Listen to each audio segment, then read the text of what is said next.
Yo mes BG, j'espère que vous allez bien. Bon, aujourd'hui, je vais vous parler un peu de ma presse de sérigraphie. Bon, vous allez tomber sur beaucoup de vidéos de gens qui font de la sérigraphie et qui vont vous dire que c'est absolument nécessaire d'avoir une presse. En réalité, je vais pas vous mentir, c'est vrai qu'une presse, c'est assez important. Tout simplement parce que c'est grâce à ça que je vais pouvoir faire des impressions régulières. Il existe différents types de presses, dont dans mon cas, c'est une presse à 4 portants. Mais on peut aussi retrouver du coup des presses à 1 portant, comme à 6 portants, comme à 8 portants.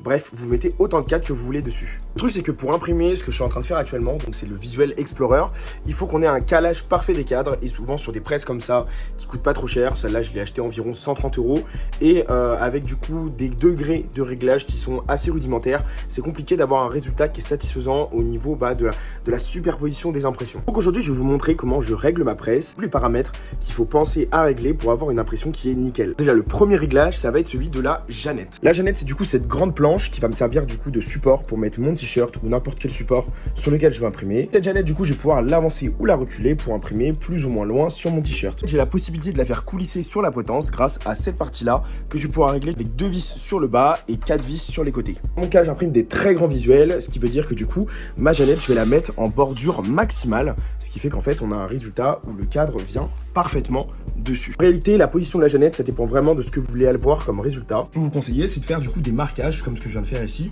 pour savoir où placer votre Jeannette quand vous imprimez tel ou tel visuel. Donc, quand j'imprime un oulala central sur mon t-shirt, je vais avancer de quelques centimètres ma Jeannette pour que l'impression tombe correctement au milieu du t-shirt. Deuxième paramètre, ça va du coup être la position du cadre par rapport à son portant. Un cadre de sérigraphie, on a de l'encre dessus avec ma racle que je positionne là-bas. Juste ici, on va retrouver du coup des grosses vis qui vont permettre de fixer le cadre au portant. Grâce à ces vis-là, je vais pouvoir du coup faire varier la position du cadre de droite à gauche, mais aussi de haut en bas, puisque du coup j'ai un petit espace qui me permet de le faire bouger. Juste ici sur le portant, on retrouve du coup 2 grosses vis avec 2 gros boulons qui permettent de fixer le cadre à la potence. 2 boulons sont très importants parce qu'ils vont permettre de régler la hauteur du cadre par rapport à la Jeannette. Pourquoi il faut régler la hauteur du cadre? Il y a plusieurs raisons à ça. La première, ça va d'abord être l'épaisseur de l'objet ou le support que vous voulez imprimer. Il y a une règle en sérigraphie qui dit que le cadre ne doit jamais être en contact direct avec le support. On regarde bien ici, c'est le cas, mon cadre ne touche jamais la Jeannette. Il y a toujours un micro-espace d'à peu près une pièce de 1 € qui se situe entre les deux. Cette règle, elle est hyper importante tout simplement parce que si votre cadre touche le support en question, ça va faire baver l'encre et ils vont rester en contact tous les deux, ce qui va donner du coup des impressions qui sont pas du tout régulières. Vous allez vous retrouver avec des impressions qui bavent, des détails qui vont être bafoués et une impression qui va être complètement ratée. Les boulons, ils vont permettre du coup de régler en hauteur mon portant et donc mon cadre, ce qui va permettre du coup d'éviter qu'il soit constamment en contact avec mon support. Donc imaginons que vous avez envie de faire de la sérigraphie sur par exemple des toiles de peinture qui ont des épaisseurs de quasiment 1 ou 2 cm.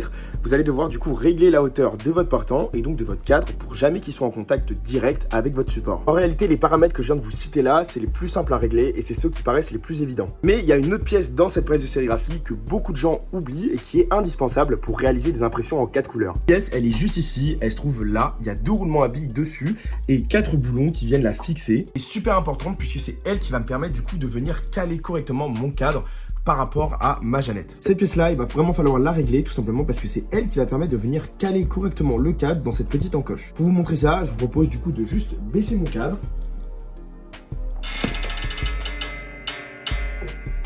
Et là, vous voyez qu'en fait, le cadre, il vient se mettre correctement dans cette encoche, ce qui fait qu'il ne bouge pas. À ce moment-là, j'ai donc un cadre qui est stabilisé. Je peux le bouger comme je veux et il va pas partir en fait.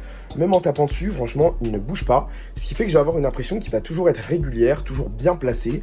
Et je vais pouvoir régler du coup, petit à petit, mes cadres pour que toujours ils viennent se placer au même endroit. Souvent, c'est quelque chose que les gens oublient de faire puisque du coup, ils se posent pas de questions par rapport à cette pièce qui est super importante. Pour la régler, c'est super simple. Déjà à ce niveau-là, les roulements à billes, vous allez pouvoir du coup les resserrer et ça va permettre du coup de venir enserrer cette partie-là. Vous allez pouvoir faire en sorte que votre cadre arrive pile poil entre les deux et du coup coulisse correctement. La deuxième chose à faire, ça va être du coup de venir régler correctement cette pièce en avant ou en arrière, puisqu'il faut qu'en fait la partie métallique du cadre qui se situe juste ici vienne glisser contre le roulement à billes pour le faire rouler. Il faut absolument pas que la pièce métallique du cadre qui est juste ici vienne se mettre dans ce petit écart. Il faut vraiment que ce soit un roulement sur le roulement à billes et pas quelque chose qui vienne se caler à l'intérieur. Et maintenant, quand j'ai envie d'imprimer de la superposition, la seule chose qui me reste à faire, c'est de caler chaque cadre les uns par rapport aux autres en imprimant chaque couleur l'une après l'autre. Donc là, je vais prendre mon petit t-shirt, je vais mettre un peu de colle du coup sur ma Jeannette.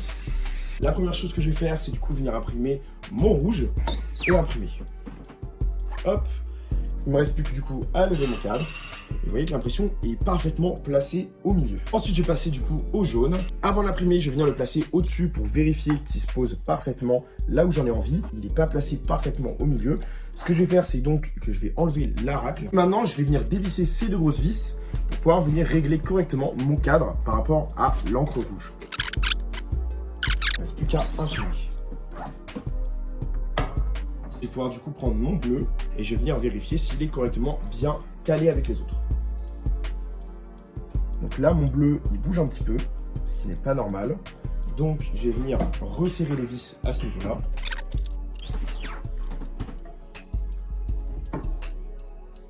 Il est bien mis, il n'y a même pas besoin de le régler. Je vais pouvoir du coup venir remplir mon cadre avec de l'encre.